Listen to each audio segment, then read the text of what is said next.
Hello guys, welcome back to my YouTube channel and Facebook page. Please subscribe, like, comment and share. Loi tho na ngai vo thil khat khan se kit de. Tukum bulla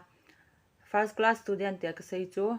hin le te ite anum win Facebook ang video tin le YouTube mai ang no mu win tu na ka hin le pi diu ta ya. An ngai win. Number 1 na chu hi le a ka sei chu le most first class student get technical seat. Some becomes doctor and some engineer katin. Trong khu sap ka ati thu al nang hon ni sa sa min. Some katin he o som ti tham SOM mi khuna ki ta bang. Pi ka sei nam ti la. Metric ho klen ho ka sei na hi in metric pass ho ka sei na hi in. Som first a class then first a pass ho chu ato ading ma chu doctor engineering ahung omin ahung kilangin omin so cha tong ta ve ka ti ham bai la mana so ti chu hin tin aba na chi ki na hi le number 2 na a chi ki le the second class plus and then get MBA becomes administrator and control the first class kitin ti chu ipi ke sei na tam ngai ki ta bang kin le ki du le nei ti ho chun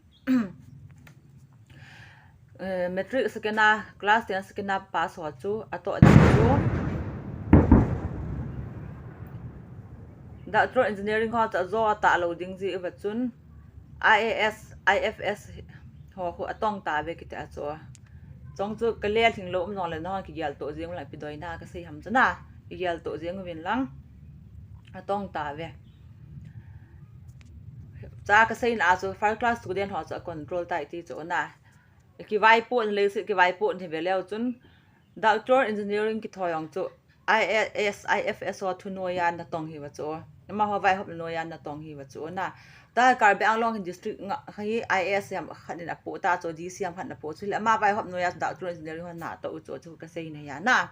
ani ki na vin lang aba na chi ki na le number 3 na sakhin se ki de number 3 chi ki na le the third class plus enter politics and control both these or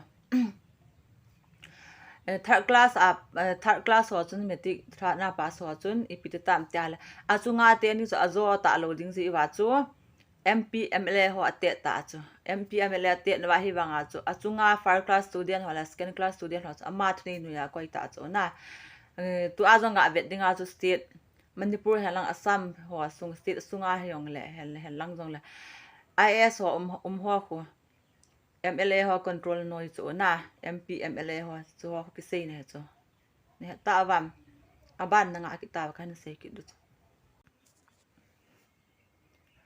number li na chu for na chu pi sei tam chi ki na hele the failures join the underground and control all of the above ki ti chu na kan ti chu na ipi ka sei na ham le nei to ho chun na ngai ki ta wang som fail ho chun gamwa azoi nu win achunga ho zo si chu ama ho thne noin akoi tai ka ti ne chu tu ma sanga nor i sang su ve leo chun MP doctor engineering ISIFS ting le MP MLA gam sunga stit sunga thne ho zo si ong chu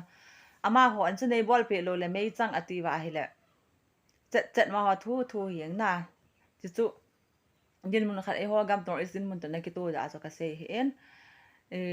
abang adang ho chu ahi wanga chu first class student ho do si ti chu doctor engineering mai bol poi abang chu tia chu scientist yang hi a tinga hele planet dang leng lu tha sa leng lu nong abe poi che ka sei chu ma achil kha doi na ka sei hi in mi zo se ka sei na hi poi chu ne thiam win na ton tabanga khin sei hin koi ma cha thu ta in na la hi win lang abang hin thuta to na seong la bang he thim lo inui lo man de le a khu a to na a thuta se yam hin hi sa win ji cho bang cho lung hang ho chun pi sei tam ti la first a capacity bang arts ka le a bang cho skena capas bang in science ka le ti long na tam diu hin na si hi ti pa ji a cho ne gel sit loading wa chi video he ka tha ka ni sem ki ne he le ma ati 80 aman ji wa ka hin le pe ni hi tan chơi tan te lung hang ko mena ang lung hang ta vin ki pa to se no nom di sa sang ko mena an sei ta vin no